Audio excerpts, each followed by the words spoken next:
1989年6月2日，世界上头一摆分割手术成功的连体婴张中仁、张中基为天母国小顺利毕业。希望我长得更好一点，功课进步一点。那弟弟呢？也是啊，跟哥哥一样。小学毕业这日天，学校阁特别颁发金学奖，予两个兄弟啊，勉励因无因为身体不方便，依然打拼学习的精神。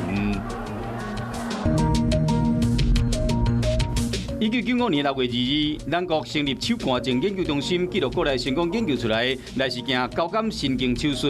根据医界保守估计，台湾大约有170万人患有手汗症。通常手汗症是在10岁以前发病，而且持续终身，因此不少患者接受手术治疗。因为手汗手术要4点钟，而且空喙真大，需要入院。这摆手术干那3分钟就好。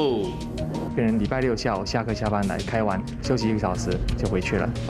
新的手汗手术干那0.5公分的空喙，而且无需要插光式的全身的麻醉，学生囡仔嘛使安心治疗。